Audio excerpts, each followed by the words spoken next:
He wanted casino gambling in Florida. I didn't want Yes, you did. Totally false. You wanted it.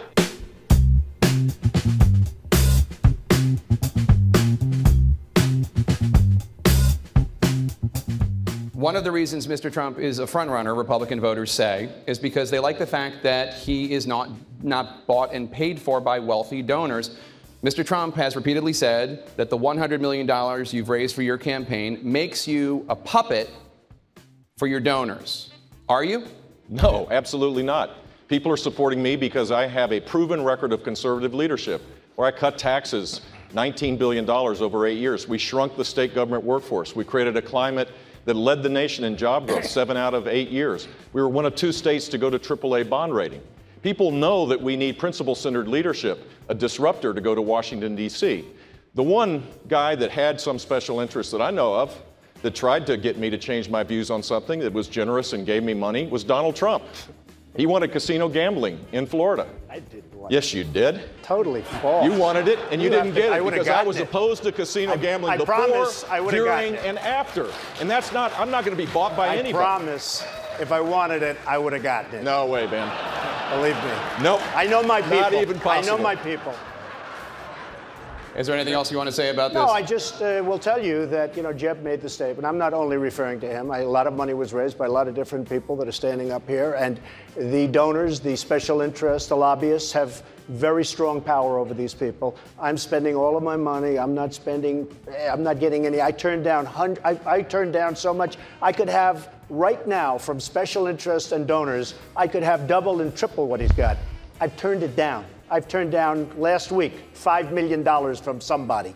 So I will tell you, I understand the game. I've been on the other side all of my life, and they have a lot of control over our politicians. And I don't say that favorably, and I'm not sure if there's another system, but I say this, I am not accepting any money from anybody. Nobody has control of me other than the people of this country. I'm going to do the right thing. You got, according to what you said on one of the talk shows, you got Hillary Clinton to go to your wedding. That's because true. you gave her money. True. Maybe it works for Hillary Clinton. It doesn't work Jeff, for anybody on this stage. I was a businessman. I got along with Clinton. I got along with everybody. Yeah. That was my job, to get along with people. But the simple fact is... Excuse me. 1 second. No. I didn't want to... Jeff, Donald, you cannot take... More energy tonight. I like that. Look. I was asked the question. I didn't want... It was my obligation as a businessman, to my family, to my company, to my employees, to get along with all politicians. I got along with all of them, and I did a damn good job in doing it. Go ahead. So, he supports Pelosi, he supports Schumer, he supports Clinton. Got along with everybody. And when he asked Florida to have casino gambling, we said no. Wrong. We said no, and that's the simple fact. Don't make things up, Jeff. Don't cut me off. Come on, don't make. Bush. Mr. Trump has suggested that your views on immigration are influenced by your Mexican-born wife.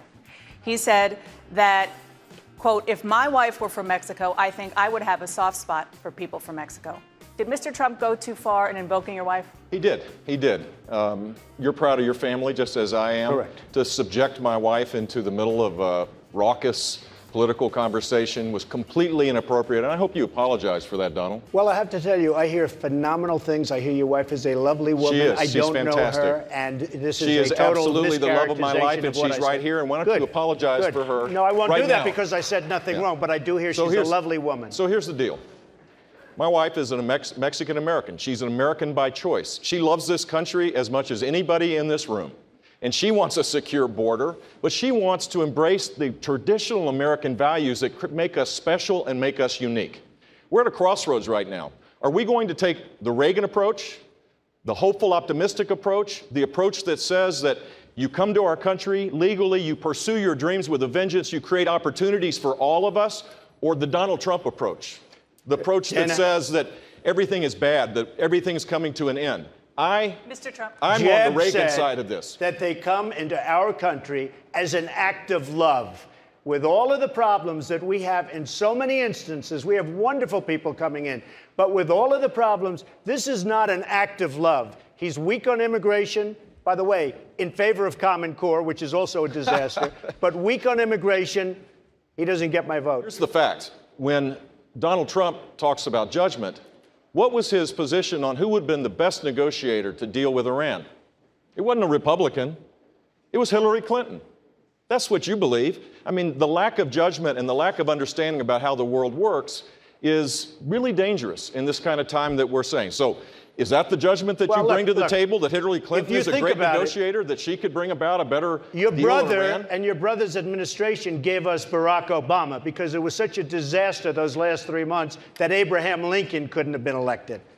You know what? As it relates to my brother, there's one thing I know for sure. He kept us safe. I don't know if you remember, Donald. You remember the rubble? You remember the firefighter with his arms around it? He sent a clear signal that the United States would be strong and fight Islamic terrorism, and he did keep us safe. I don't know, you feel safe right now? I don't feel so safe. Ever ready. It's very high energy, Donald.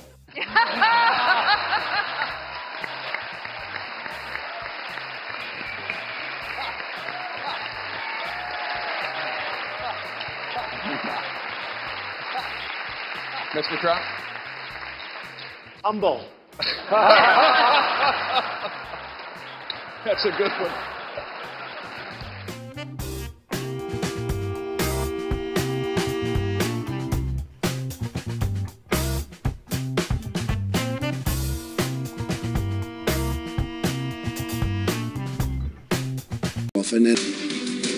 Well, I do like to win, Don. This is CNN Tonight. I'm Don Lemon. An in-depth interview with Donald Trump at his Manhattan headquarters in Trump Tower on the day when Russia conducts its first airstrikes on Syria.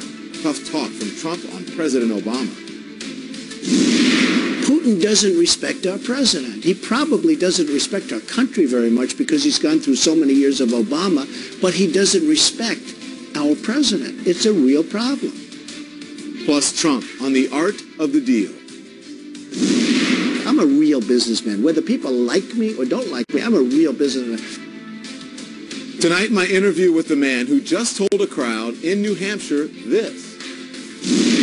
If I get elected president, we will indeed make America great again. That I can tell you. That I can tell you. So you come in, the first thing you do, you hand me these polls. Just got them myself. And they're good, though. Nice. Yeah, they're Can we talk about this Suffolk University poll? It's a brand new poll. Sure. You're 23%. You're the front runner. The two people who are second, Ben Carson, Carly Fiorina, they're in second place. You almost doubled them, triple Jeb Bush. Be honest with me. Did you ever think that you would be to this point? What's your reaction? Well, I do like to win, Don, in my life. You know, I mean, I haven't lost too often, and I would think that I went into it originally because I thought I was going to do well, but I'm a little ahead of schedule, and I'm under budget. You know, it's like I build.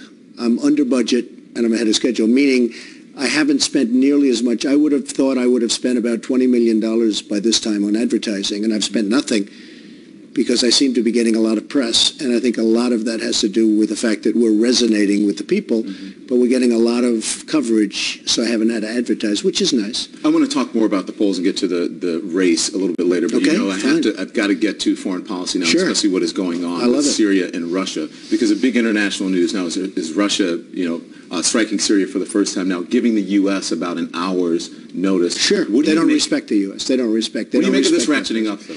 Well, number one, they don't respect our president. They really don't respect us anymore, and that's why they're doing this. At the same time, if they want to hit ISIS, that's okay with me. I'm not going to be saying we have to do it all. You know, we're like the policemen of the world.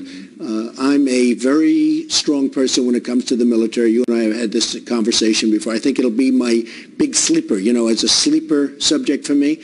I think one of my strengths will be the military. I'm very, very strong in the military. I believe so strongly in it. We're going to build a tremendous military. Nobody's going to mess with us. But at the same time, we have to be respected, and frankly, we're not being respected. Nevertheless, I love the fact that ISIS is being hit by Russia. But according to U.S. officials, that the areas that are being hit are not ISIS strongholds. And these are areas that are propping up Assad. They believe. And I'm hearing that, and I hear they're hitting both, but I'm hearing that. And then you say to yourself, Assad, bad guy, killed hundreds of thousands of people, but you wonder what's going to happen with the other people that we don't even know who they are. We always give weapons. We give billions of dollars in weapons, and then they turn them against us. We have no control. So we don't know the other people that we're supposed to be backing. We don't even know who we're backing. Russia and Iran. And, of course, we have made Iran strong by giving them $150 billion in one of the dumbest deals I've ever seen. So you have Russia and Iran are backing Assad. At the same time, my primary thing is getting rid of ISIS, because ISIS really does stand for evil. Here's what you said. You said, let's just let the Russians take care of it. But U.S. officials, again, are saying that these airstrikes were not targeting ISIS. They were targeting the opposition to Assad. Do you want to change? Would you change your position on that at all? Look, I want to invest trillions of dollars in rebuilding our country. I want to create a tremendously strong military, stronger than we've ever had before, and really technologically strong. We need technology. We're the king of technology. But that's what I want to do, and I want to invest money in our country. We've invested so much money in the Middle East and we have nothing for it. You know, Russia, if you think about the old Soviet Union, you know where they went bad? They went into Afghanistan. They were there for years, and they virtually went bankrupt as a nation, and that's when it all split up. If Russia wants to go in, and if Russia wants to fight, in particular ISIS, and they do, and one of the reasons they do is because they don't want ISIS coming into their country, and that's going to be the next step. So that's why they're there. So you actually believe that they are fighting ISIS in that? I think they will be fighting ISIS. I think they're going to also probably try and pop up Assad and help him out. And frankly, who are we backing? We don't even know. I was with a major leader the other day. They don't even know who we're backing. And if you look at Libya, what did we do in Libya? It's a mess. Nobody knows what's going on. You take a look at Libya. You take a look at Iraq. We spend $2 trillion, thousands of lives, wounded warriors in Iraq. What do we have? We have nothing. And by the way, Iran is taking over Iraq as sure as you're sitting there. How would you handle Putin, though? Because you know the icy relationship that Putin and Well, there's and no respect. It's a question of respect. It's like deals. I do deals. That's what I do. I do really good at deals. The other side has to respect you. Putin doesn't respect our president. He probably doesn't respect our country very much because he's gone through so many years of Obama, but he doesn't respect our president. It's a real problem. Listen, you've got Syria, you've got Russia and the U.S., but flying in the same place. Right. I mean, one bad move, and that, as you say, huge. That's a huge problem. Don't we need some rules of engagement? A couple of bad moves, maybe not one, a couple of bad moves. You have World War III over Syria, right? I don't think so, all right? I don't think so. Look, if Russia wants to go in there, it would have been nice if we went in as a unified front, to be honest with you. But if Russia wants to go in there and knock the hell out of ISIS and maybe stabilize this migration, this big migration, where now they're talking about bringing 200,000 people into the United States. And I will tell you, if I win, I'm going to say it right now, and I'll say it to you, those 200,000 people, and they have to know this, and the world will hear it, are going back. We're not going to accept 200,000 people that may be ISIS. You know, when you look at the migration, there's so many men, and there's so many men that look strong to me. I'm pretty good at analyzing things. I say, where are all the women? You see so few women, and they look strong, and they're young. Number one, why aren't they fighting for their country? Number two, what's going on? Why are we accepting all of these thousands? Now that I heard a number today, 200,000. That's almost like, are these people ISIS? We have no idea who they are. We have no idea where they come from. And I'm just telling you right now, they may come in through the weakness of Obama, but they're going out if I become president. They will not stay here. They're going back to Syria, whether it's safe zones or whatever, but they're going back to Syria. You mentioned Iran, and Iran is now talking prisoner swap with the 19 Iranians, that there would be a prisoner swap. What do you think of a prisoner swap? I said it yesterday. I tweeted, and I had so many responses, thousands and thousands of, as we say in the modern day age, retweets. We're talking about 3 prisoners, because they're not even talking about the 4th. I don't know what happened to the 4th. We have 4 over there. And they're talking now, Iran wants to negotiate, but they want a lot. Number one, they want 19 different people for our 3. Right. Still, nobody's mentioning the 4th. Who is the 4th that they're not mentioning? So then what is the deal? Well, here's the thing. We should have had those people back as part of this horrible deal we made. It would still be a horrible deal. But we're giving them $150 billion, 24-day inspection. The whole thing is a horror show, right? It couldn't be any worse. It's going to lead to, you talk about a powerful Iran. Iran now is with Russia. We've unified Russia with Iran. They were never unified like they are now. We've had the dumbest foreign policy in the history of this country. We have unified the Middle East. We've unified Russia, by the way, with China. You know, from the time I'm a young man, I always heard it would be a terrible thing if Russia and China ever got together. Yeah. Guess what? They're together now. You know why? Because of oil. Because Obama has done things to Russia where they ended up unifying with China. So everything is wrong with our foreign policies. So what do you do then? Because people are asking you to give more specifics about foreign policy. Well, so I have said it, and I've said it 100 times. I don't like talking so specifically. I'm going to do this. I'm going to do that like a fool. I'm going to do this. I want them to understand. I want to be unpredictable. You know, there was a great article about me in the recent past, very recent past actually, and one of my competitors in business said, you know, the toughest thing about Trump is he's so unpredictable. We don't know what he's going to do. I made a great deal, and I took it away from people that thought they had it. It was very nice. But frankly, the competitor said with respect, not as a negative, right. They said Trump is totally unpredictable. And I want to be unpredictable. So when you say, what would you do? You know, I said I'd take the oil. Okay, you know that. And a lot of people, stupid people, said, oh, what a terrible thing. Well, now who has the oil? ISIS has so much oil. They're paying people to be their soldiers. They've got money, and it's because largely of the oil. I said take the oil. And I was against going into Iraq in the first place. Because but Don, it's very important. I was against, I'm the most militaristic person of anybody running, okay? But you have to know when to use it. And ideally, you become so strong you don't have to use it. Now, I was against going in. Nobody else was against going in. Going in was a mistake because, and I said it, you just checked 2004 Reuters in like June. I know you said it. No, it's very important because it's called vision.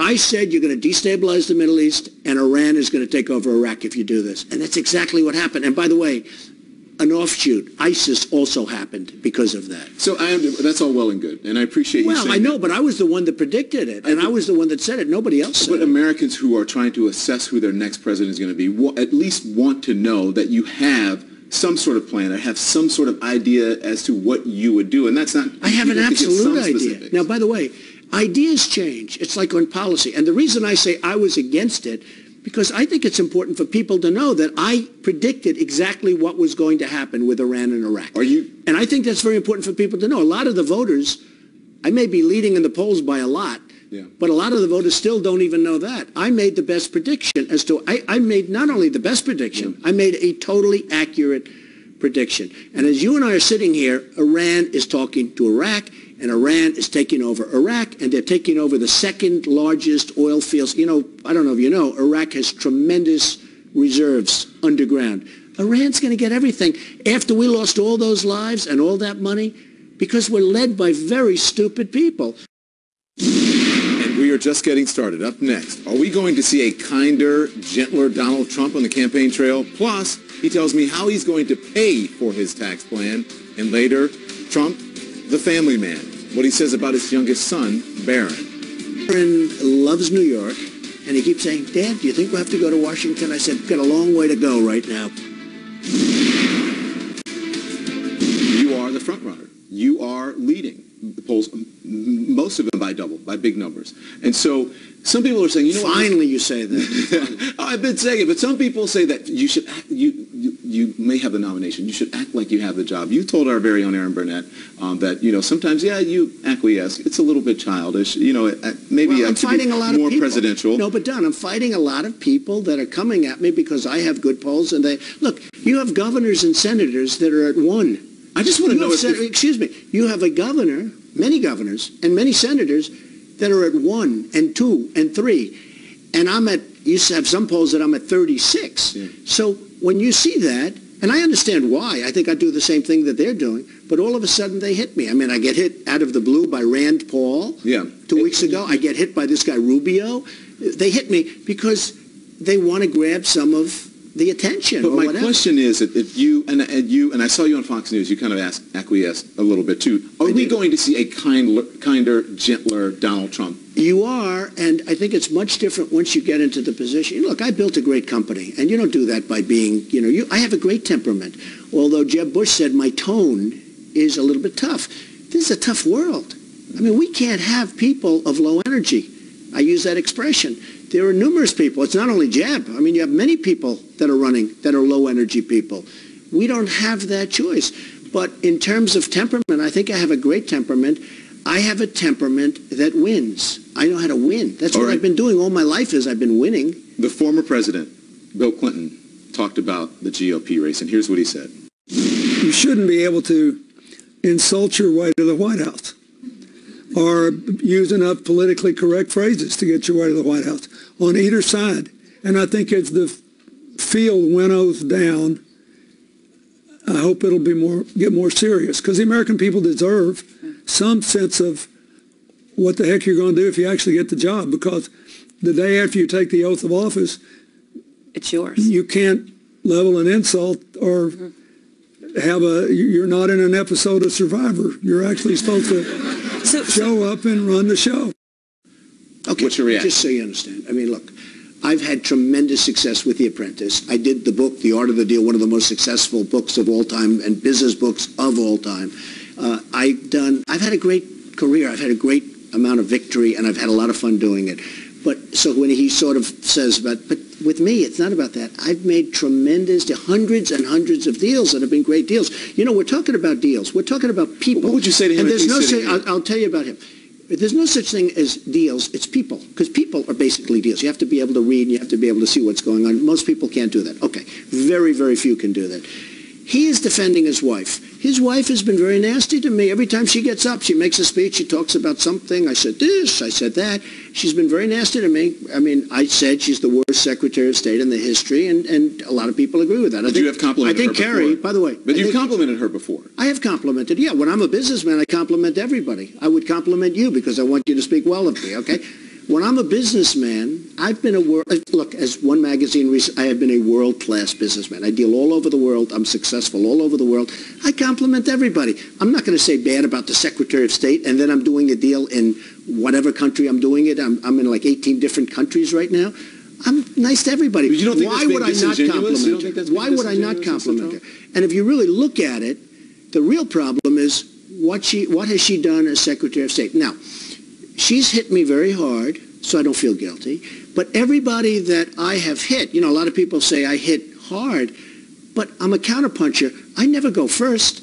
When Rubio hit me, I didn't say anything bad about him. He hit me, and look, there's a guy. He's got a terrible record. He's got a lot of things going that are very bad, very weak on immigration. And I hit him hard. I hit Rand Paul hard. He came out of nowhere. I mean, he was, oh, Donald, you're so great. You're so wonderful. All of a sudden, like 3 weeks ago, he starts hitting me. The only time I go after people is when they hit me. I'm a counterpuncher. I don't want to hit them. I think it's bad for the Republican Party. I think it's bad for the whole process. And one of the bad things is that if I win, it's hard for them to support when you hit them that hard. But in the meantime, I have to win one before I look at the other.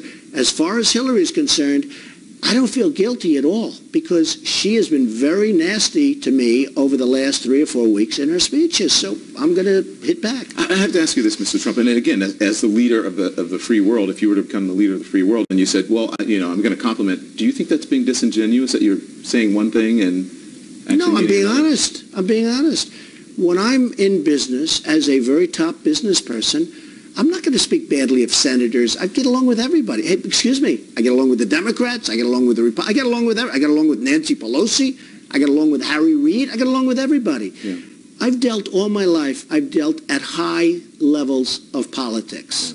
And some of your people on your staff can tell you that are in this room right now. And I've done very well. And you have done very well. And speaking of Forbes, they came out with the richest 400 wealthiest people. You were at 121. You have said your net worth is $10 billion and upwards. They have said $4.5 billion. That's your worth. Who's right? That's so wrong. It's ridiculous. But that doesn't matter. Because as the expression, when you say what's the difference between $5 billion and $10 billion, probably, for the most part, nothing. Well, $5 billion. And they say I have very low debt. I have tremendous cash flow. I have a wonderful company. I have the most iconic assets. They're totally off. They know they're off. And they told me they're way low. They said a team of people who are investigating. A team of people. First of all, they don't even know my assets. I'm a private company. I mean, they're investigating stuff. They hardly even know my assets. But they're way off. And they told me they're way low.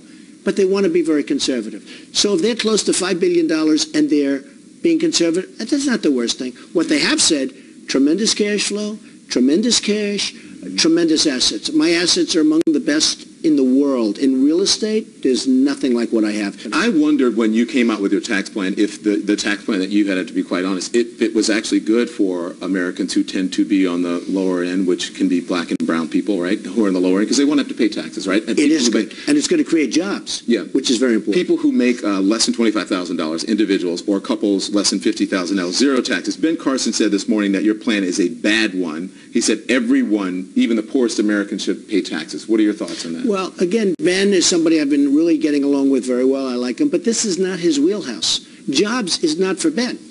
Putting our country back together in terms of jobs and incentives so people work, I've created tens of thousands of jobs. That's what I do, Don. I build these incredible places and this incredible company, but I've employed tens of thousands of people. Right now, I have thousands of people working for me. Ben's strength is not jobs, and which worries me because we have to make new trade deals. China's ripping us, all of these countries, Japan, Mexico, Brazil, every country that we do business with is taking our base, they're taking our jobs.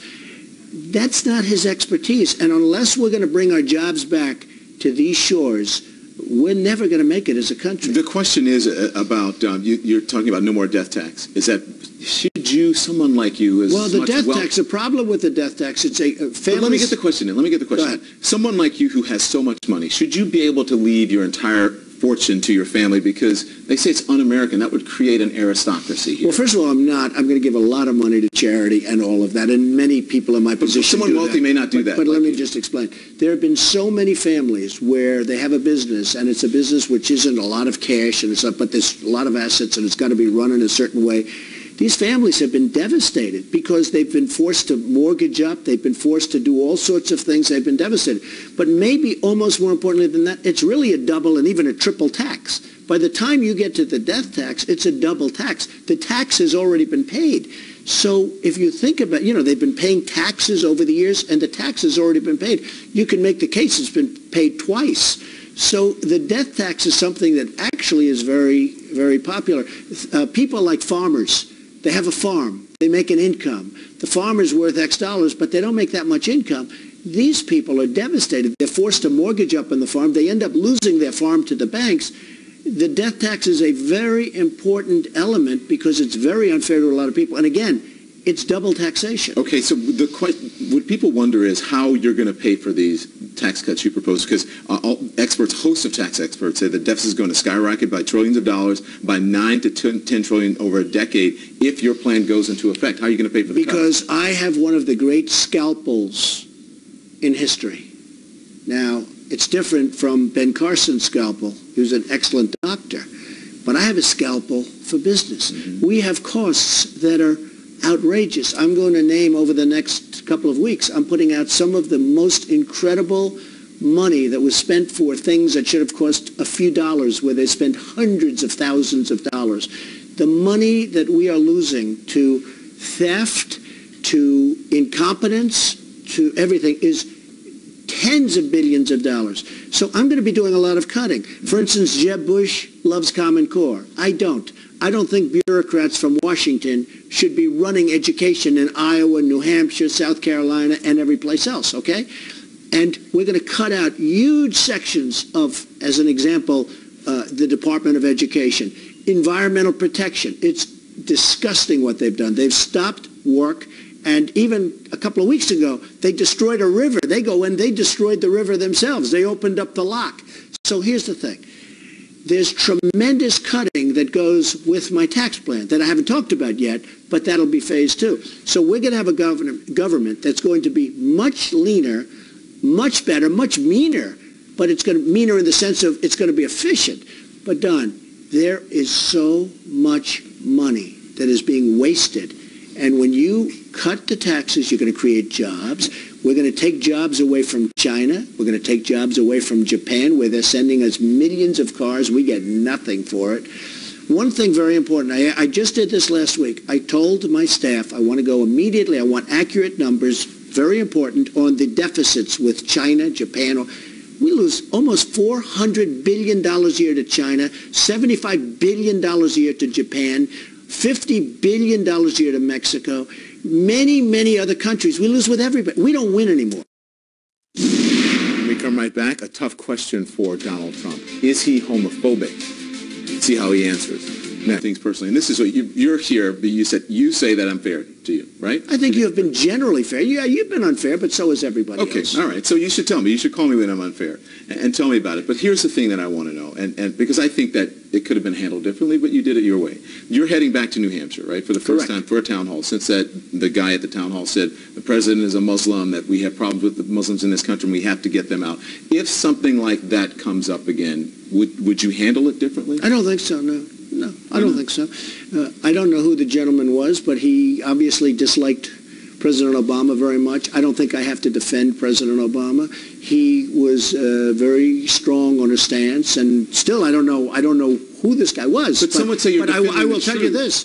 But you're not defending he was well, you're defending the remember truth. This. You're not saying I defended. I didn't respond, okay? It's the first time in my life I've caused controversy, but not responding. I thought I was very good. I didn't respond, and I ended up causing controversy. He said Muslims are a problem. Okay? That's what he said. Okay. Are they a problem? You tell me. And I say, I don't see the people, and I use it often, that knocked down the World Trade Center going back to Sweden. Okay? So he said Muslims are a problem. That was part of what he said. Well, I mean, can you make the case that it's been tough? And by the way, most Muslims, I know many, are great people, just so you put it on the record. So let's say, do you think Muslims are a problem? Well, I think a certain segment are certainly a problem, and unless you want to be so politically correct where you want me to say, oh, absolutely not. I mean, you have ISIS, you have the migration, you have all of this stuff, you have...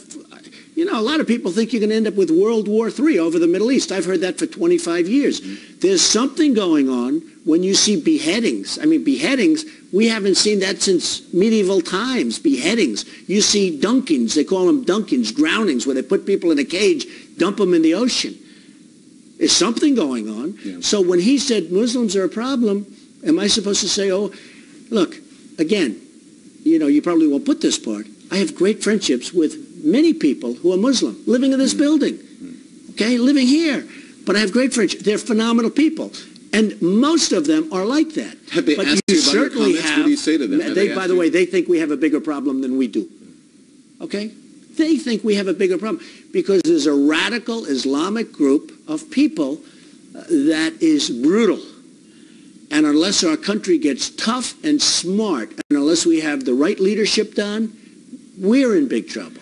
I hear people say, and many people will say, oh, well, you know, it's just Republicans. It's just, you know, people who are really far right who are talking and supporting Donald Trump. I hear liberals talking about you. I hear Hispanics talking about you. I hear gay people talking about you. And they say, I like what he has to say, but I'm just concerned. If I ask you this question, you answer directly. Do you think that you are homophobic? No, I think that I'm a very nice person.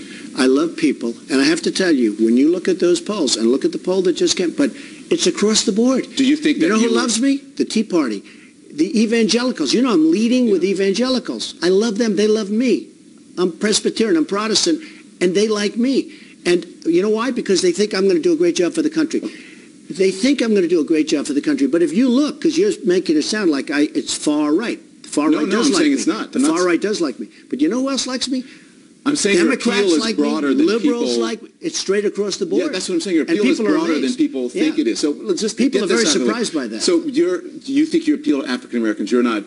Some people may perceive you as racist. Answer that. Do you? So I just did a speech for the African American Chamber of Commerce of South Carolina, and they just wrote the most beautiful letter I think I've received in a long time, saying how unfairly I got treated by the press. I just showed up at an event that they asked me to do. I did it as a favor to a couple of friends of mine who happened to be African American who asked me to go. The dais was packed with people, packed with people. They were all up front. They actually, I made a mistake because I said they ran from their seats. They actually formed there. I could hardly get into the room. It was a great event. And CNN in particular made me look bad. And they wrote a letter, a copy of which I'll give you, which was so beautiful, saying what a great event. It was sold out. It was packed. It was the best event they've ever had.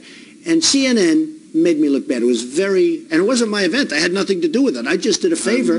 I showed up because they showed some empty seats in the back. The fact is, everybody went forward because, in fact, I've never had a speech quite like this.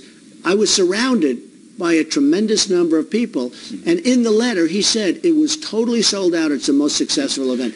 And what I'm saying is the press is very, very unfair. Okay. But what does happen, and what people are surprised at, is in every one of my polls, not just today's wonderful poll from USA Today, but every single one of the polls, people like you, I think you're one of them, it's straight across the board. Yeah. I get support from everybody. And you have said that you're not anti-Muslim, so thank you for answering those questions, because I think it's important to clear things up, don't you think? It's important to get to the truth. Let's talk about Planned Parenthood, because you have said that Planned Parenthood, they do some good things, you say.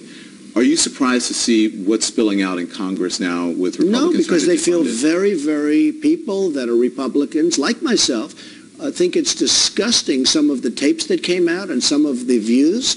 Now, you know, they're fighting it, Planned Parenthood is fighting it, but if you look at what's going on with those tapes, anybody that watches those tapes cannot be a fan of Planned Parenthood. But what our reporting And you know what? They had bad representatives, because when you watch some of those doctors talking so cavalierly about what obviously is human life, I think it's disgraceful. Okay, but Carly Fiorina has made this a big point of her campaign, talking about the video, right? The Planned Parenthood video. Well, that was a different video, though. That's a different, you know, there were some videos that were, that was really a video, I guess, that they say was not a correct video. Right. But there were plenty of, I don't know anything about that. What are your thoughts on that? I mean, she's been hit very hard on that because they say it wasn't correct. I don't know. I mean, I can't speak to that video. But I've seen some of the other videos that were absolutely correct, and I think it's disgraceful what they're doing. Up next, Trump opens up about his children and his wife Melania. What we can expect and when we can expect to see her on the campaign trail. The answer when we come back. Your son, Donald Jr. Good. I have said before that you don't see the Trump kids, you know, in and out of clubs or in the tabloids, or you have done, what does that say about you, how the kids you have raised and who they are? Well, I have children. Everybody has wonderful children. We all love our children. Is that a good measure of who Donald Trump is? Well, I think I've done a very good job. I've been very strict. I've been very tough. I've always said no drugs, no alcohol. I even say no cigarettes. To a point where I remember Ivanka, she was like, didn't even know what drugs and alcohol and things were. But she'd say, Dad, you drive me crazy with this. You drive me crazy. But I would say it all the time, every week, every day. No drugs, no alcohol, no cigarettes. And my kids are good kids. You know, they're smart kids. They work hard. They don't have to work, and they work hard. They went to good colleges. They were very good students. I have very good kids. And one of the things I'm most proud of, a lot of my friends and some very successful people have called me, could you speak to my children? Yeah. Because your children have been good. Now, knock on wood, I hope it continues that way. You know, life is fragile. I hope it continues that way. I think you're past the point where it goes bad. I'm past a certain point, but I do have good children. So let's talk about Melania, right? Okay. Your wife. She has said this. She said this to People magazine recently. Even if you give him advice talking about you, he will maybe take it in, but then he will do it the way he wants to do it. You cannot change a person. Did you like what she had to say? Do you agree? Well, I think it's probably true. Look, I mean, I have my own mind. I do listen to lots of people, and then it goes through that, and I do what I think is right. But I am very open, and I think what she also means is that I'm very open to listening to a lot of different ideas and a lot of different people. Do you think, we saw her, you know, coming down the escalator with you when you made your announcement, standing by your side. Are we going to see more of her on the campaign trail? I think very much so. She's very much into the whole women's health issues.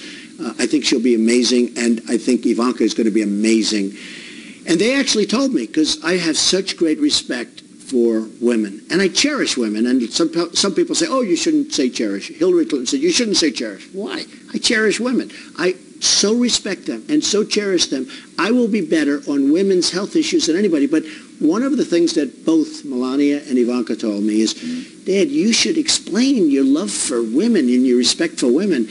And they're going to be out very much on the campaign trail. What kind of a first lady do you think Melania would be? I think she will be incredible. Yeah. I think she will. She's got a tremendous heart. I think she'll be incredible. She said, listen, my job right now, I'm not on the campaign trail, is because, you know, my husband has gone a lot. He's out campaigning, and I need to be at home with Barron because Barron needs... What does Barron think of all of this? Well, Barron loves New York, and he keeps saying, Dad, do you think we'll have to go to Washington? I said, got a long way to go right now. But he loves his school, and he loves New York. He's got a lot of friends. So right now, I think he would be very happy to stay in New York. But he asked me, do you think we'll have to go? And I always tell him we have a long way to go. Donald Trump. Thank you very much. Thank you, Don. Really appreciate it. Thank you. Thank you so much. We know how much you love hand-raising questions. So we promise this is the only one tonight. The only one. Is there anyone on stage, and can I see hands, who is unwilling tonight to pledge your support to the eventual nominee of the Republican Party and pledge to not run an independent campaign against that person.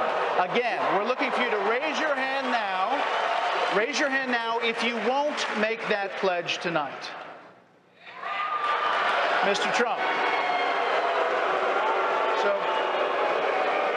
Mr. Trump, to be clear, you're standing on a Republican primary debate. I fully understand. The place where the RNC will give the nominee the nod. I fully understand. And that experts say an independent run would almost certainly hand the race over to Democrats and likely another Clinton.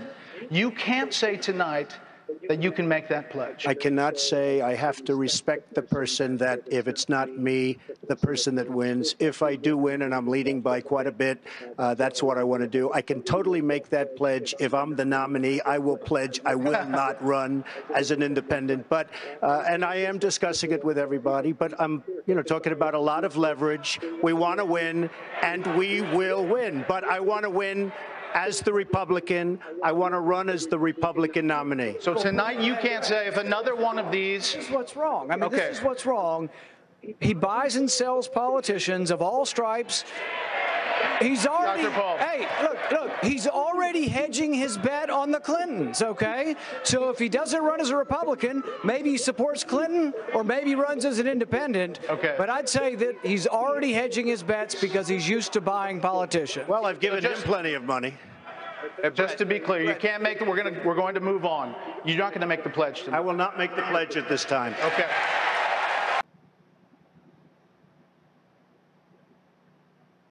Mr. Trump, you've called women you don't like fat pigs, dogs, slobs, and disgusting animals. Only Rosie O'Donnell. Your Twitter account? It was well beyond Rosie O'Donnell. Yes, I'm sure it was. Your Twitter account has several disparaging comments about women's looks. You once told a contestant on Celebrity Apprentice it would be a pretty picture to see her on her knees. You once told a contestant on Celebrity Apprentice it would be a pretty picture to see her on her knees. Does that sound to you like the temperament of a man we should elect as president? And how will you answer the charge from Hillary Clinton, who is likely to be the Democratic nominee, that you are part of the war on women? I think the big problem this country has is being politically correct. I've been challenged by so many people, and I don't frankly have time for total political correctness. And to be honest with you, this country doesn't have time either. This country is in big trouble. We don't win anymore. We lose to China. We lose to Mexico, both in trade and at the border. We lose to everybody.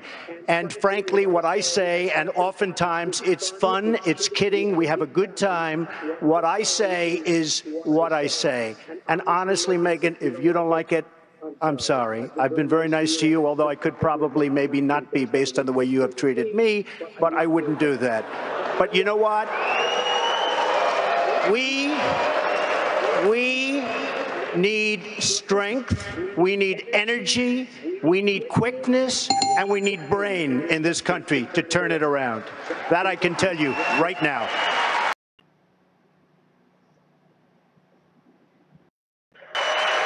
And government is sending criminals, rapists, drug dealers, accrually. I'd like you're right next to him, tell us evidence that the Mexican government is doing this, but that you evidence that the Mexican government is doing this, but that you have evidence you have refused or declined to share. Why not use this first Republican presidential debate to share your proof with the American people? So, if it weren't for me, you wouldn't even be talking about illegal immigration, Chris. You wouldn't even be talking about it. This was not a subject that was on anybody's mind until I brought it up at my announcement, and I said Mexico is sending. Except the reporters, because they're a very dishonest lot, generally speaking, in the world of politics, they didn't cover my statement the way I said it. The fact is, since then, many killings, murders, crime, drugs pouring across the border, our money going out and the drugs coming in. And I said, we need to build a wall, and it has to be built quickly. And I don't mind having a big, beautiful door in that wall so that people can come into this country legally. But we need, Jeb, to build a wall. We need to keep illegals out. Mr. Trump, I'll give you 30 seconds.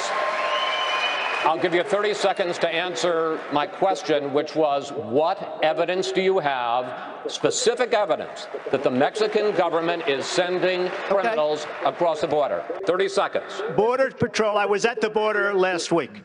Border Patrol, people that I deal with, that I talk to, they say this is what's happening because our leaders are stupid. Our politicians are stupid. And the Mexican government is much smarter, much sharper, much more cunning. And they send the bad ones over because they don't want to pay for them. They don't want to take care of them. Why should they when the stupid leaders of the United States will do it for them? And that's what's happening, whether you like it or not. Series of questions deals with Obamacare and the role of the federal government. Mr. Trump, Obamacare is one of the things you call a disaster. Complete disaster, yes. Saying it needs to be repealed and replaced. Correct. Now, 15 years ago, you called yourself a liberal on health care. You were for a single-payer system, a Canadian-style system. Why were you for that then, and why aren't you for it now?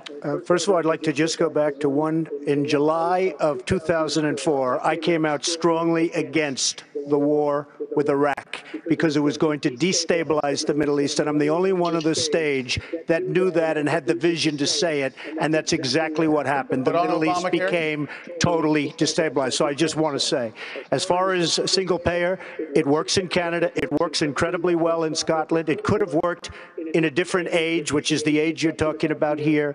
What I'd like to see is a private system without the artificial lines around every state. I have a big company with thousands and thousands of employees, and if I'm negotiating in New York or in New Jersey or in California, I have like one bidder. Nobody can bid. You know why? Because the insurance companies are making a fortune because they have control of the politicians, of course, with the exception of the politicians on the stage.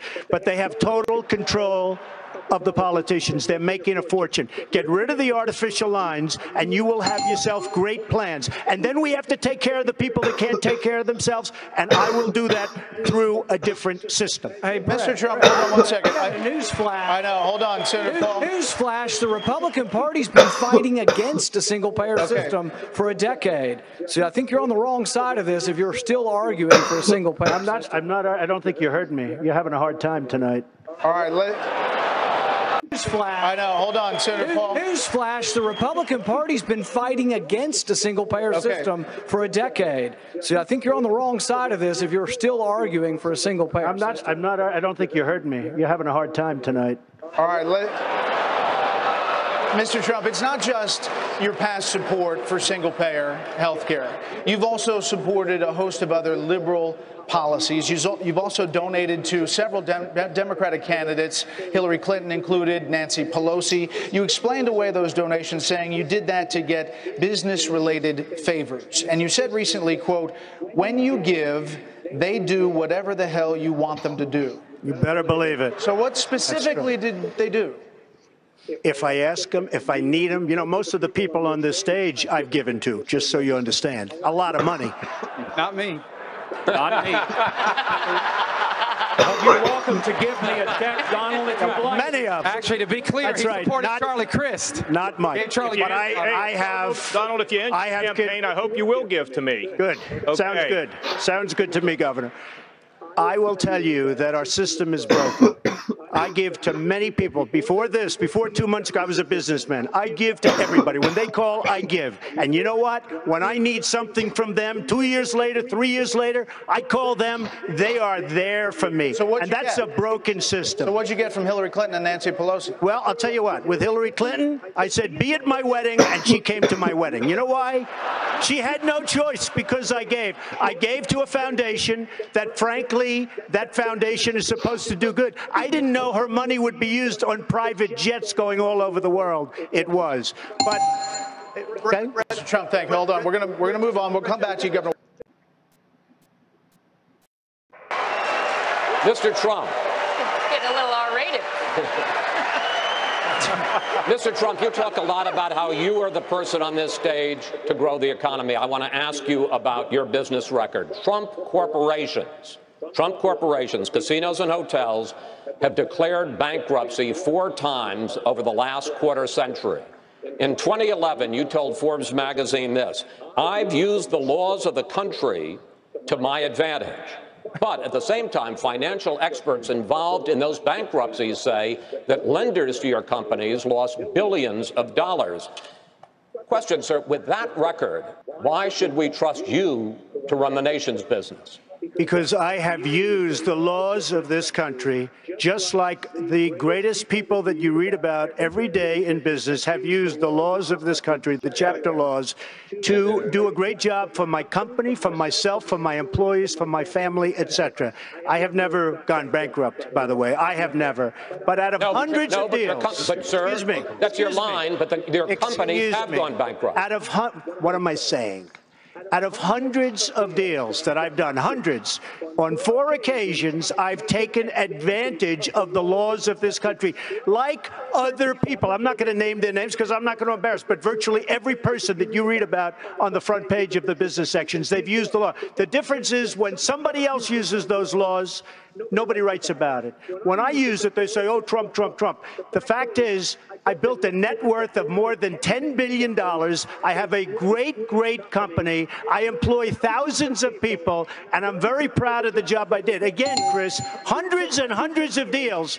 4 times I've taken advantage of the laws, and frankly, so has everybody else in my position. Well, sir, let's just talk about the latest example, which is Trump Entertainment Resorts, which went bankrupt in 2009. In that case alone, lenders to your company lost over $1 billion and more than 1,100 people were laid off. Well, is that the way that you run the country? Let me just tell you about the lenders. First of all, these lenders aren't babies. These are total killers. These are not the nice, sweet little people that you think, okay?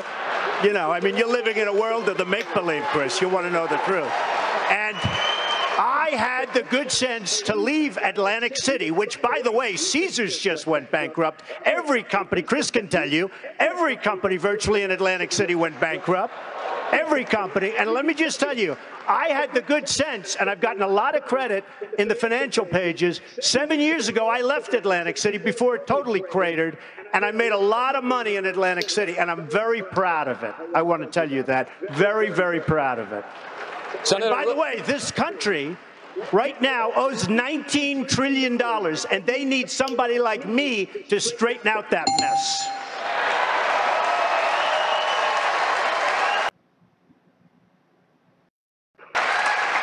Mr. Trump, in 1999, you said you were, quote, very pro-choice, even supporting partial birth abortion.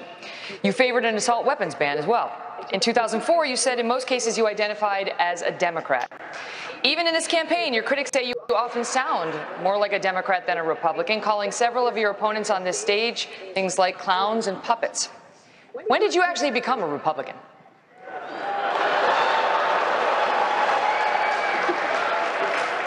I don't think they like me very much. I'll tell you what. I've evolved on many issues over the years, and you know who else has is Ronald Reagan evolved on many issues. And I am pro-life, and if you look at the question, I was in business, they asked me a question as to pro-life or choice, and I said, if you let it run, that I hate the concept of abortion. I hate the concept of abortion. And then since then, I've very much evolved. And what happened is friends of mine years ago were going to have a child, and it was going to be aborted, and it wasn't aborted. And that child today is a total superstar, a great, great child. And I saw that, and I saw other instances. And I am very, very proud to say that I am pro-life. As far as being a Republican is concerned, I come from a place, New York City, which is virtually, I mean, it's almost exclusively Democrat. And I have really started to see some of the negatives. As an example, and I have a lot of liking for this man, but the last number of months of his brother's administration were a catastrophe. And unfortunately, those few months gave us President Obama, and you can't be happy about that. Senator Bush, I want to ask you, on the subject of name-calling of your fellow candidates, a story appeared today quoting an anonymous GOP donor who said you called Mr. Trump a clown, a buffoon, something else that cannot be repeated on television. None of which is true. Is it true? No, it's not true. But I have said that Mr. Trump's language is divisive. I want to win. I want one of these people here, or the ones at 5 o'clock, to be the next president of the United States. We're not going to win by doing what Barack Obama and Hillary Clinton do each and every day, dividing the country, creating a grievance kind of environment. We're going to win when we unite people with a hopeful, optimistic message. I have that message because I was a governor of a state that saw people lifted up because we had high sustained economic growth. Our economy grew at double the rate of the nation. We created 1.3 million jobs. We led the nation 7 out of those 8 years. We were only one of 2 states that went to AAA bond rating. I cut taxes $19 billion. If you do that and apply conservative principles the right way, you create an environment where everybody rises up. That's how we're going to win. Campaigning in places to give people hope that their life is better, because too many people are suffering today in America. Mr. Trump, 30 seconds. Well, first of all, Jeb, I am very happy that you denied that, and I appreciate that very much. I mean, he's a true gentleman. He really is. The one thing he did say about, and I mean that, the one thing he did say about me, however, was my tone, and I also understand that. But when you have people that are cutting Christians' heads off, when you have a world at the border and at so many places that it's medieval times, it's almost got to be as bad as it ever was in terms of the violence and the horror. We don't have time for tone. We have to go out and get the job done. About a top Iranian general traveling to Moscow to meet with Russian President Vladimir Putin. His name is General Qasem Soleimani. He's blamed for hundreds of U.S. troops' deaths in Iraq and Afghanistan. His trip to Russia appears to directly violate UN Security Council resolutions to confine him to Iran. So, Mr. Trump, if you were president, how would you respond to this? I would be so different from what you have right now, like the polar opposite. We have a president who doesn't have a clue. I would say he's incompetent, but I don't want to do that because that's not nice. But if you look at the deals we make, whether it's the nuclear deal with 24-hour periods, and by the way, before you get to the 24 hours, you have to go through a system. You look at Sergeant Bergdahl. We get Bergdahl, a traitor, and they get 5 of the big, great killers, leaders that they want. We have people in Washington that don't know what they're doing. Now, I agree. Now, with Iran, we're making a deal. You would say, we want him. We want him. We want our prisoners. We want all these things. We don't get anything. We're giving them $150 billion plus. They are going to be, I'll tell you what, if Iran was a stock, you folks should go out and buy it right now because you'll quadruple. What's happened in Iran is a disgrace, and it's going to lead to destruction in large portions of the world. Closing statement, sir. Our country is in serious trouble. We don't win anymore. We don't beat China in trade. We don't beat Japan with their millions and millions of cars coming into this country in trade. We can't beat Mexico at the border or in trade. We can't do anything right. Our military has to be strengthened. Our vets have to be taken care of. We have to end Obamacare, and we have to make our country great again, and I will do that. Thank you. Gentlemen, thank you. It's over. That's it. You relieved? You were nervous before? They don't look relieved. They like, get me out of here. Thank you all very much, and that will do it. There's been another mass shooting in America, this time in a community college in Oregon. That means there are more American families, moms, dads, children, whose lives have been changed forever. That means there's another community stunned with grief, and communities across the country forced to relieve their own anguish, and parents across the country who are scared because they know it might have been their families or their children. I've been to Roseburg, Oregon. There are really good people there. I want to thank all the first responders whose bravery likely saved some lives today. Federal law enforcement has been on the scene in a supporting role, and we've offered to stay and help as much as Roseburg needs for as long as they need. In the coming days, we'll learn about the victims, young men and women who were studying and learning and working hard, their eyes set on the future, their dreams on what they could make of their lives. And America will wrap everyone who's grieving with our prayers and our love. But as I said just a few months ago, and I said a few months before that, and I said each time we see one of these mass shootings, our thoughts and prayers are not enough. It's not enough. It does not capture the heartache and grief and anger that we should feel. And it does nothing to prevent this carnage from being inflicted someplace else in America. Next week, or a couple of months from now. We don't yet know why this individual did what he did. And it's fair to say that anybody who does this has a sickness in their minds, regardless of what they think their motivations may be. But we are not the only country on earth that has people with mental illnesses or want to do harm to other people.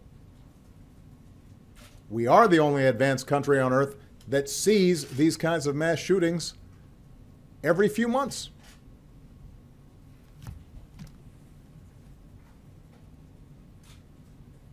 You know, earlier this year, I answered a question in an interview by saying, the United States of America is the one advanced nation on earth in which we do not have sufficient common sense gun safety laws, even in the face of repeated mass killings. And later that day, there was a mass shooting at a movie theater in Lafayette, Louisiana. That day. Somehow this has become routine. The reporting is routine. My response here at this podium ends up being routine. The conversation in the aftermath of it, we've become numb to this. We talked about this after Columbine and Blacksburg, after Tucson, after Newtown, after Aurora, after Charleston.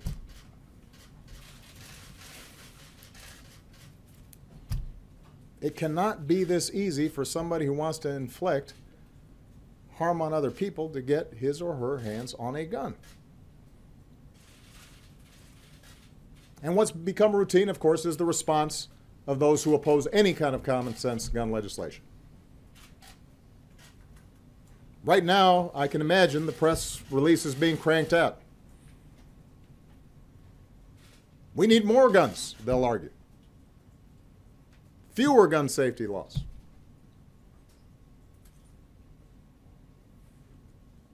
Does anybody really believe that? There are scores of responsible gun owners in this country. They know that's not true. We know because of the polling that says the majority of Americans understand we should be changing these laws, including the majority of responsible, law-abiding gun owners. There is a gun for roughly every man, woman, and child in America. So how can you, with a straight face, make the argument that more guns will make us safer? We know that states with the most gun laws tend to have the fewest gun deaths. So the notion that gun laws don't work or just will make it harder for law-abiding citizens and criminals will still get their guns. It's not borne out by the evidence.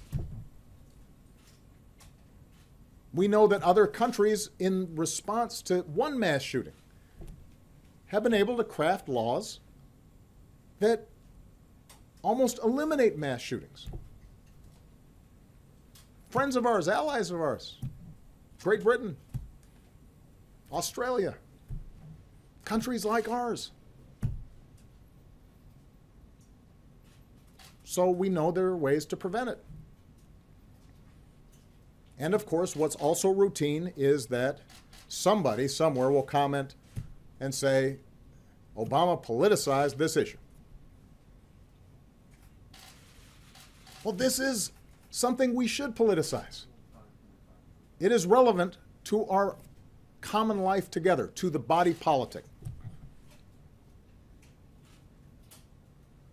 I would ask news organizations, because I won't put these facts forward, have news organizations tally up the number of Americans who've been killed through terrorist attacks over the last decade and the number of Americans who've been killed by gun violence. And post those side by side on your news reports.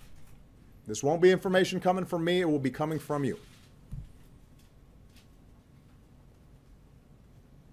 We spend over $1 trillion and pass countless laws and devote entire agencies to preventing terrorist attacks on our soil, and rightfully so. And yet, we have a Congress that explicitly blocks us from even collecting data on how we could potentially reduce gun deaths. How can that be?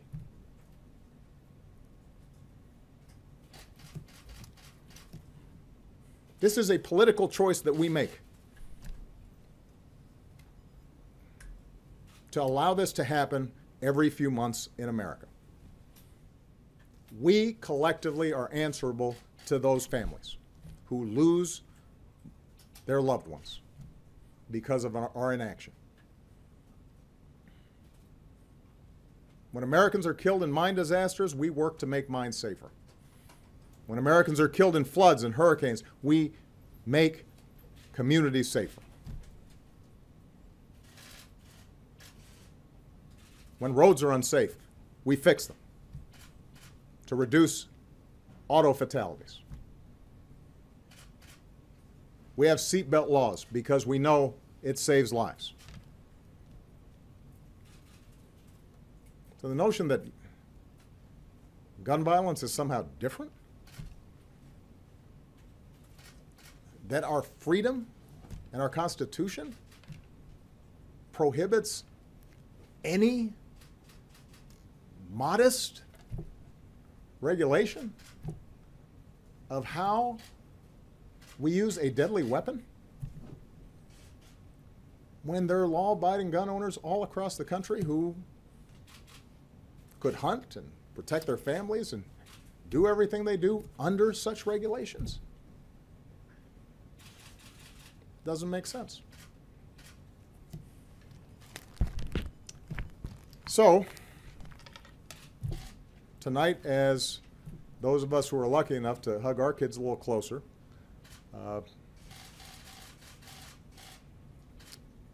are thinking about the families who aren't so fortunate, I'd ask the American people to think about how they can get our government to change.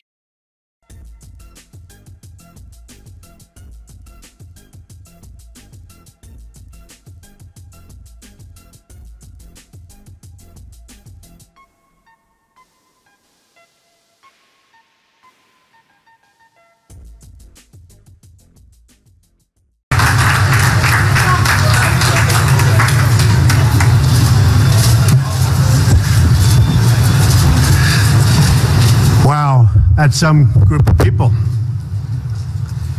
So we're going to be discussing something so important for our country, for our economy, and for getting us all working again and working well again. It's a tax reform that I think will make America strong and great again. Too few Americans are working, too many jobs are being shipped overseas, and too many middle-income families cannot make ends meet. This plan directly meets these challenges and the challenges also of business. It will provide major tax relief for middle income and for most other Americans. There will be a major tax reduction. It'll simplify the tax code. It'll grow the American economy at a level that it hasn't seen for decades. And all of this does not add to our debt or our deficit, but I'll also be discussing some of that at the end, because we have to make much better deals, we have to negotiate much harder, and we've got to make our economy strong. Changes for individuals will be at levels that you haven't seen in a long time. We're going to cut the individual rates from 7 brackets to 4. Simplification. 25%, 20%, 10%, and 0. If you're single and earn less than $25,000 per year, or married and jointly earn less than $50,000. So, very important.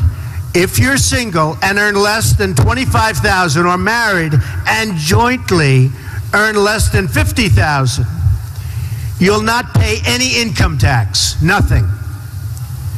This eliminates very strongly and quickly the marriage penalty, very unfair penalty. It eliminates the AMT, which is the alternative minimum tax. It ends the death tax. It's a double taxation. A lot of families go through hell over the death tax. It reduces or eliminates most of the deductions and loopholes available to special interests and to the very rich. In other words, it's going to cost me a fortune, which is actually true, while preserving charitable giving and mortgage interest deductions, very importantly. It ends the current tax treatment of carried interest. Those are the hedge fund folks that I've been talking about for quite a while. They make a lot of money, carried interest. So it ends the current tax treatment of carried interest for speculative partnerships that do not grow businesses or create jobs and are not risking their own capital. Changes for business. Now, so important, because it's all about business, it's all about jobs. We have 93 million people in this country that are in serious trouble, that want to work, they can't work. So for business, no business of any size, from a Fortune 500 company to a mom and pop shop to a freelancer living from gig to gig, will pay more than 15% of their business income in taxes. Big reduction. A one-time deemed repatriation of corporate cash held overseas at significantly discount, which coming back at a significantly discount, 10%. So it comes back discounted at a 10% tax rate and ends the deferral of taxes on corporate income earned abroad. Now, it's called corporate inversion. It's a huge subject. I've been watching politicians now for years. All talk, no action politicians. I've been watching them for years talking about bringing this money back. The number is probably $2.5 trillion. Everybody agrees it should come back. Republicans, Democrats, everybody. They can't make a deal. They don't know how to go about making a deal. The reason companies aren't bringing it back is the tax is onerous. It doesn't make sense to bring it back. And in fact, many companies are leaving the United States. They're leaving our shores to go and collect their money. They're actually moving out of the United States for two reasons. The taxes are too high, and because they have tremendous amounts of money that they can't bring back into this country when everybody wants them to bring it back in. It's called leadership. We will have that money brought back in. As an example, I have millions of dollars overseas. I can't bring it back into this country. We file papers. We've been doing this for a year and a half. You can't get it back in. So the money stays in other countries, and that's what happens. Not good for us. The level of leadership that we need to get things like this done is so important. But this is something, and I've been watching it for a long time, everybody agrees to. We also reduce or eliminate some business loopholes, many of them actually, and deductions made unnecessary or redundant by the new lower tax rate on business income. The tax rate now is so low that a lot of these deductions, which are complicated, which don't make sense, and which are unfair, are gone. And we phase in a reasonable cap on the deductibility of the business interest expense. So we are going to give you, we have a very complex set of papers that actually, if you know business, is not so complex. And we're going to hand them out right now to the press. And I think you'll see we have an amazing code. It will be simple. It will be easy. It will be fair. It's graduated. As you get up in income, you pay a little more. Some of the very unfair deductions that certain people have been given who make a lot of money will not be available any longer. But I actually believe they'll do better because I think the economy will grow. It'll grow rapidly, and we'll have something very special. Now, with all of that being said, and before we take some questions, we have to cut the costs of what's going on in this country. If you look at what we're doing and the money we're spending, I read where a washer, you know what a washer is? Nuts, bolts, and washer. To send from one state to another, it was a 19-cent washer, and it cost $900 and some odd thousand to send it from here to there. And there are many examples. Hammers that cost $800 that you can buy in a store for a tiny amount of money. We will run this country properly. There is so much money to be saved. We're reducing taxes, but at the same time, if I win, if I become president, we will be able to cut so much money and have a better country. We won't be losing anything other than we'll be balancing budgets and getting them where they should be. So this is a plan that's simple, that's a major reduction. I think people are going to be very happy. We've already had some very good reviews. I did the plan with some of the leading scholars and economists and tax experts that there are in this country. They love it. They say, why hasn't this been done before? And this is my wheelhouse. That's what I do well. The economy is what I do well. Whenever they do polls, I always come out way above everybody else on the economy. And on leadership, by the way, but I won't say that. So if anybody has... Wow.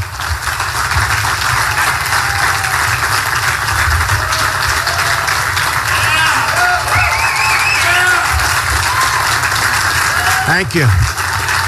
That's amazing. That's some of the press was actually clapping. I never saw that. I don't think I've ever seen that before. All right, why don't we take some questions from the press? Yes, go ahead. No, I'm not going to do that yet. I have to get their approval. But we have some of the top people in the country worked on this. Well, we're looking at a 3%, but we think it can be 5, it could even be 6. We're going to have growth that will be tremendous. And by the way, if we have more than 3, these numbers are really spectacular. And one of the things that they don't take into account in any big league fashion is the cutting. There is so much waste in government that I believe when I get in there, I'll be able to cut, without losing anything, to cut tremendous amounts off of the, and we're not even showing anything for that. So they're very conservative numbers. Yes, Sarah.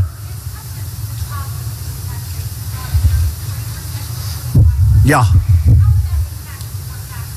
my taxes will, first of all, I'll have a much simpler tax statement. It'll be much simpler. When I do my return, my returns go up to the ceiling and beyond, which is ridiculous. And you spend millions high level on lawyers, accountants, and everything else.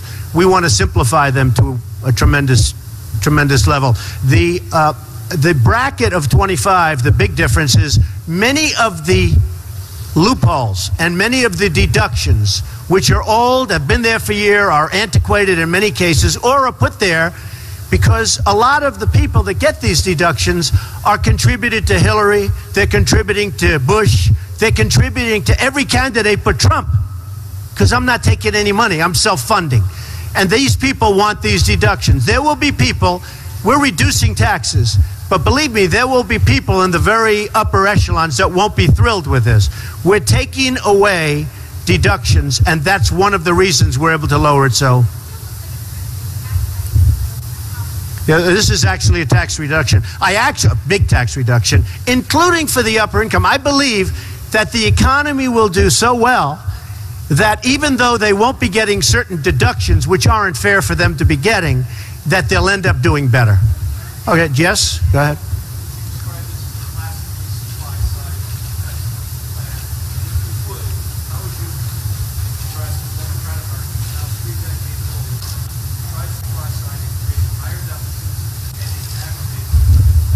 I just think this is a common sense approach. You know, we could say supply side, you could say there's 15 different names given out for different kinds of reductions or increases. I don't think it's supply side or anything else. I think this is a common sense, well thought out tax proposal that's going to trigger the economy, going to make everybody go back and really want to work. It's going to create tremendous numbers of jobs. One of the other things that I'm coupling this with is if I become president, I'm going to renegotiate our trade deals, because our trade deals are not sustainable by this country. Not sustainable. We cannot continue to let our jobs go to all of the different countries. There's not a country that we negotiate with that doesn't make a better deal. Everybody. We lose money with everything. I'm also going to renegotiate some of our military costs, because we protect South Korea. We protect Germany. We protect some of the wealthiest countries in the world, Saudi Arabia. We protect everybody. We protect everybody. And we don't get reimbursement. We lose on everything. We lose on everything. So we're going to negotiate and renegotiate trade deals, military deals, many other deals that's going to get the cost down for running our country very significantly. I'm not showing a big number in that, but I believe that if I become president, those numbers are going to be massive. As an example, Saudi Arabia, they make $1 billion a day. We protect them. So we need help. We're losing a tremendous amount of money on a yearly basis, and we owe $19 trillion. I used to say 18 for the last 6-7 months. Now it's 19, and it's only going up. Yes, Tom? This morning, Senator Rubio described your campaign as a freak show. You take a lot of pride. Well, now, Senator, look, Senator Rubio is a lightweight. We understand that. He wouldn't be able to do this. He wouldn't know a trade deal from any other deal. And what certain people are trying to do is they're trying to take, we just went up in the last poll, we went up 2 points in the last poll, and we continue to go up. In the NBC poll, I think we went from 26 to 29.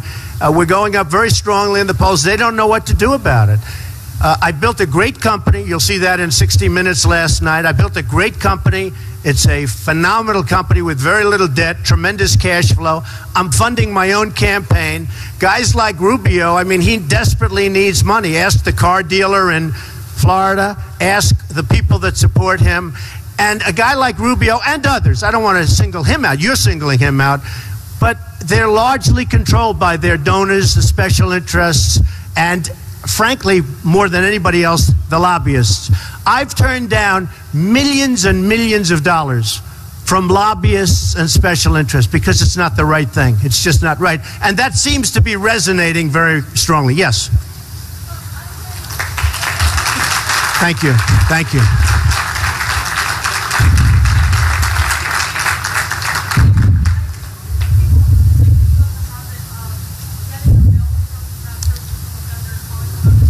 I negotiate. It's true, I do. I get bills from people and I negotiate. Or is that a bad thing? The country should do that. Yeah, I would. I'd bring that same attitude to the White House. It's true. She said, I have a habit. When you get a bill, you call up and you negotiate. To me, that's a compliment. No, I want to take that thinking to the White House. I would bet you we could save 20. I could even say more, but we could save a tremendous amount. That has to be the attitude our country has. You can't spend millions and millions of dollars on doing something that you can do for $2,000. You know, when you look at costs, we just spent $1 million building a soccer field, okay? A soccer field for our prisoners that happen to be in Guantanamo, okay? I don't like that. What do you need $1 million for? Level out the surface, let them play, if they have to play at all, okay? What do you need to spend $1 million? We just spent, it's a story today, $1 million on a soccer field. How do you spend $1 million doing the soccer field? You have a level piece of land. Throw them a ball, let them play soccer. If they have to play at all, why are they playing soccer is my question. Okay, yes, sir, go ahead. No, it's too long. You don't have time. You're not time. All right, go ahead. Why don't you go ahead? Right.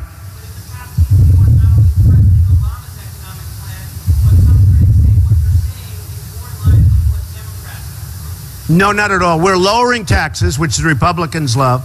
And I think one of the reasons I am doing so well in the polls, and one of the reasons I'm doing so well when it comes to the economy in all polls, is that this is the thinking. No, we're lowering taxes very substantially, we're simplifying, and we're getting rid of deductions that are actually obsolete, that certain people want to keep for certain reasons. So no, that's not true. Yes, sir, go ahead.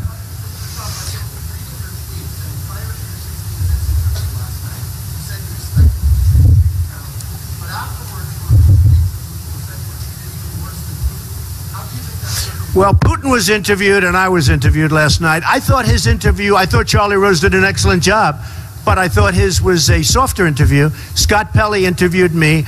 I thought Scott was terrific. I mean, it was a tough interview, but I thought he was very fair. And I thought the piece was very good. Yeah, go ahead. Why is he harder on me than Putin? I would say because Putin is a nicer person than I am. Okay, go ahead.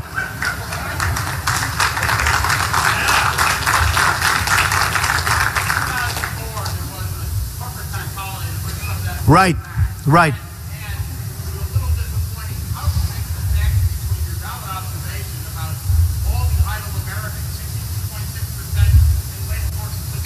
It's the worst in 36 years. Okay. Well, it's a good question, and you can connect the dots, but I guess it has been probably since 2004, you know, you're talking about 10, 11, 12 years, that people have wanted to bring the money back into the country. And again, it's called corporate inversion, and a lot of times the corporations are moving out and they're going to other countries, taking jobs. And now we have a really big problem because we have serious companies, very large, very prestigious companies, as you know. Obviously, you know something about business, but we have major companies looking to move out of the United States. You know, it used to be they'd move from New York to Florida, they'd move from New Jersey to Texas or whatever. Now they're talking about moving from the United States to Ireland and to England and to other places, to Spain, where they get treated differently and, frankly, better. And they're doing that for a number of the reasons, but one of the big reasons, as you know, is taxes. One of the other reasons is to get all of this cash that they've built up and they can't get back into our country. And when this money comes back into our country that everybody wants, it's going to be put to work in our country largely. It can go other places, but largely. And I think it'll be an amazing boon. Now, here's the other thing. They think it's $2.5 trillion. I think it's much more than that. I actually think it's going to be more money than that. And boy, if it is, we have hit pay dirt. Yeah, go ahead, real fast.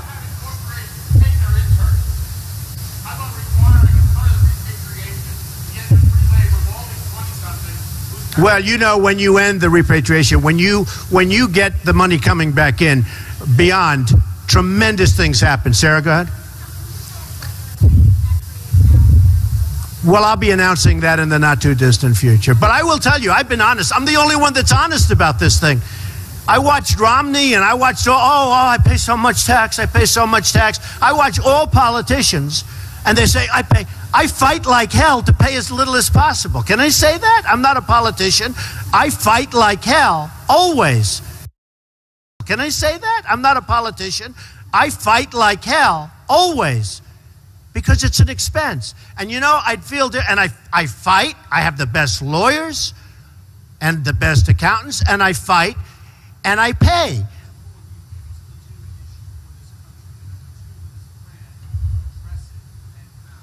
Well, I'll tell you what, in terms of income inequality, we're going to create a lot of jobs. You know, right now, we have a false 5.4, 5.3, 5.6. Every month is different. It is such a phony number because when people look, and then they give up looking for a job, they're taken off the roll, so the number isn't reflective. I've seen numbers of 24%. I actually saw a number of 42% unemployment. 42%. And it could be because when you're looking for a job and you go around and you look and you look and you fight and you want to work and you want to take care of your family and then you can't get the job, and you know what I'm talking about because you're shaking your head, and you can't get the job, essentially for statistical purposes, you are considered employed. So then I read, every time it comes out, I hear 5.3% unemployment. That is the biggest joke there is in this country. That number is so false. And you know, people ask, how come Trump is doing so well and Carson and others? How come they're doing, you know why they're doing well? Because people are tired of political speak. They're tired of that. And the worst example of it, one of the worst example of it, is the phony unemployment rate. The unemployment rate is probably 20%. But I will tell you, you have some great economists that will tell you it's 30, 32, and the highest I've heard so far is 42%. There's anger out there at the job picture. Now, one other thing. With that being said, China, Japan, Mexico, Brazil, these countries are all taking our jobs like we're a bunch of babies. That will stop. People will treat us fairly if I become president. We are losing our jobs, we're losing our base, we're losing our manufacturing. All of that will stop. Yeah, go ahead. Well, this is number one, it's simplification. Number two, what I'm really doing is the big picture, because corporations now are going to start having an incentive to create jobs. They're going to have an incentive also to stay in this country. They're going to spend, well, if they provide bigger dividends, people are going to have more money to spend. So that's not so bad either. If a corporation gives out a bigger dividend, that's great. Mr. Jones gets a bigger dividend, he's going to have more money to spend in the economy. So that's good. Yes, ma'am. Should Christie what?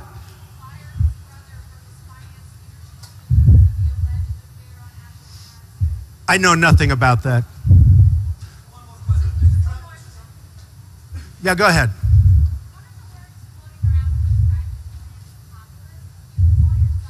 No, I'm not a populist. No, I'm not. I'm a man of great common sense. I'm a man that's built a tremendous company with the best locations in real estate, the best everything. You're here at one of them. I have many of these. A great job. I've employed tens of thousands of people.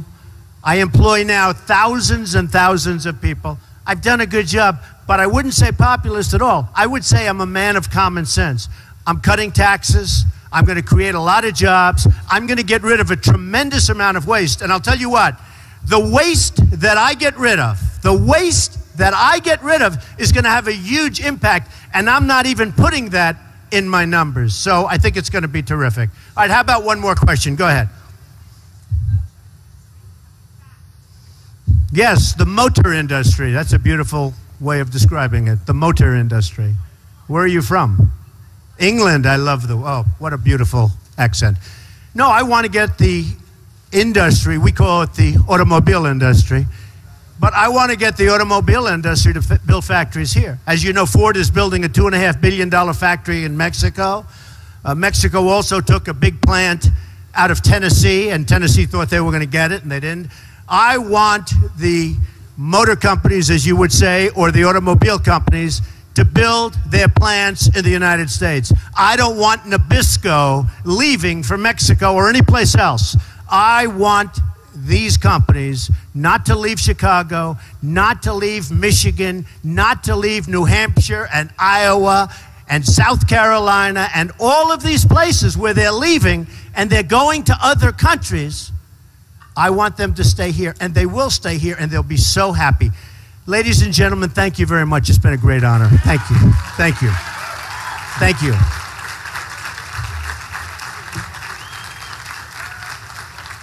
Donald Trump joins us. Mr. Trump, thank you very much. If you were President of the United States today, I would imagine you'd be preparing for the big storm. Well, you'd be preparing for a lot of problems, I can tell you. We have bigger problems even than the storm if you look at our country. We have some very big problems. Well, you're right about that. You know, Donald Trump, as we speak to you now, we understand Hillary Clinton's having a rough day today. Her emails were attempted to be hacked by Russians, and we know at least over the course of 4 hours on an August date in 2011.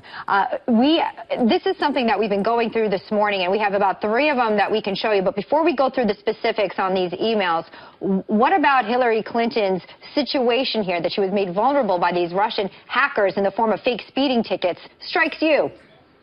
Well, look, the whole thing is terrible for our country. What she did as Secretary of State was ridiculous, and you know, she wanted total privacy for whatever reason. You would have had much more privacy the other way, but what she did is totally illegal. You look at what happened to General Petraeus, and as somebody who's a real expert on the subject said to me, he was 5% of what she did. It was nothing by comparison, and they destroyed his life. I mean, you know, they basically gave him a 2-year sentence. And what she did was totally illegal. And it's hard to believe that nothing further is... I mean, it's hard to believe that she's even talking about running for president. You wouldn't believe it's possible, frankly, with what she's done and even the criminality involved, that she can be talking about running for president. Well, speaking of the criminality, if she, you know, the FBI is looking at it right now. If they decide not to indict her, what would that say? It would obviously be politics, right? Well, I think they probably won't indict her because... You don't? Yeah, because the Attorney General is from New York, who I believe is a friend of Hillary Clinton. I think they probably won't indict her, and it's very unfair to General Petraeus and other people who have been indicted for far less than what she's done. But it's pure politics, and it's Democrats. And what will be interesting, if a Republican gets in, hopefully it's going to be Trump, if a Republican gets in, what would be, you know, you have a 6-year statute of limitations on this. What would be interested if the Republicans get in, what would happen to her? Would they go after her? Because then you would have somebody that would be, I'm sure, very fair, but they'd look at it fairly, and would that happen? She may very well have to win the presidency because she may have bigger problems if she doesn't. Right. Here's an example of the emails that have emerged, and, you know, they're about 30% through. We're going to see drip, drip, drip. This is from to Cheryl Mills, her assistant, who made the decision that the state will not use the terms mother and father, and it says substitute parent in 1 or 2. I'm not defending the decision, but I disagree with I knew nothing about it in front of this Congress. I could live with letting people in non-traditional families choose another descriptor, so as long as we retain the resumption of mother and father, we need to address this, or we will be facing huge Fox-generated media storm led by Palin et al. So she had no clue about what we actually were doing on Fox and Friends. But not the equality candidate that she is today. Now she did. Right. Let's move on and let's talk about something else. We were talking about your comments 48 hours ago before the new news happened, with Russia going ahead and bombing and giving us hours' notice, saying stay out of the area. We're going to start bombing. They tell our emissary in Baghdad this information without consultation. And now we find out, Donald Trump, they're not even bombing ISIS. They're bombing enemies of Assad. Does that change your stance of letting Russia handle it? Well, you know, the biggest problem I have is that you look at what's gone on with Libya, with Gaddafi, and Iraq with Saddam Hussein, and with all of these people that we've been fighting against, and the problem is far greater. I mean, Iraq is a total disaster, but Iraq led to the Middle East. Then you look at Libya, total disaster. We don't know who these rebels are. You know, we're supposed to be fighting with rebels. We have no idea. Some of the people, I spoke to one of the generals, they didn't even know who they are we're fighting for. Is it worse than Assad? What's going on? And I do say this. Russia destroyed itself. You know, when it was the Soviet Union, they spent so much money in Afghanistan. They got bogged down. You watch. I bet they get bogged down again. They're going to go in here. They're going to get bogged down again. I really think, Brian, I understand your view, and I fully understand both sides of the picture. But I think we have to be very cool. Let's just see what happens. Don't move too fast. We're fighting for rebels that we have no idea who they are. They're probably going to be, if based on everything else we've seen with Iraq and with Libya, they're probably going to be worse than what you have in right now. And what you have in right now is very bad. It is very bad, sir. Let me just ask you this. I don't believe you when you say sit back and let Russia take the lead. You're not a person who wants anyone to take the lead. You want to be number one. Why rest on their laurels when they are underhanded and undermining our methods right now, and we find out they're not even bombing who they said they would? But you don't want to jump in for people that we don't even know who they are. We're fighting for people that we have no idea who these rebels are. I've heard the rebels are worse than anybody else. I mean, if they could be ISIS, do we agree that have ISIS no is our idea enemy? who they are. Donald Trump, do we agree that ISIS is our enemy? ISIS is absolutely the enemy. So that's where our intention was. ISIS is absolutely the enemy, and we have to do something very strong against ISIS, and frankly, we should be bombing the hell out of them. And frankly, go beyond the lines. You have to go beyond the lines of Syria. You know, we're talking about Syria, but ISIS is in Iraq, very big league. ISIS is all over the place. We have to be bombing ISIS. But I don't think we should act so fast. We can just slow it down a little bit. Let's see what happens. Remember this. We're fighting for people that we have no idea who they were. Some of them we didn't even know until recently. And by the way, they could be ISIS. We could be fighting for ISIS. So I think we have to be very cool. I'll be honest. We have to be, and that's not usually the way I am. I want to be, I want to be very proactive. But I think we have to watch it, see. I believe Russia has a big stake in getting rid of ISIS also because they don't want them going into Russia. Right. I've heard that for a long time. If I knew who these people were, if we thought they were George Washington, if we thought they were great, I'm all for you. But we have to find out. We have no idea who we're fighting for. All right. And it could be worse than Assad. As bad as he is, he's bad. But it could be worse than Assad. Yeah, I mean, look at Gaddafi and Mubarak and Hussein. We had regime change in all those places. And look what happened. Right. Yeah, exactly. We took the lid off the garbage can. Should have left the lid on it. Meanwhile, let's take a look at the brand new USA Today Suffolk University poll. And congratulations, you are, once again, leading the pack at 23%. You're 10 above Ben Carson and Carly Fiorina. Marco Rubio has 9%, and it looks like you're about 3 times what Jeb Bush has right now. Well, I'm honored. I mean, I just see these polls coming out. We've had polls where I'm at 36 and 37. I guess they're online, so people don't like to report them, but I think they're really accurate polls. Right. And last night in New Hampshire, we had 3,556 people. It was unbelievable, and the enthusiasm and everything else. So there's something happening out there that's really beautiful to watch. And we got a glimpse of Melania in her first interview. Will we be seeing more of Mrs. Trump? At People Magazine, right? Well, you will, and I'm sure she'll be on your show at the right time. She's going to be there. She would love to be. Well, I'll save her spot. Melania and I have talked before. We cannot. Absolutely. She's got a great perspective on being an immigrant to this country. Right. Yeah. All right, Donald Trump, thank you very much for joining us. Go run your empire in your presidential campaign. I will. Thank you very much.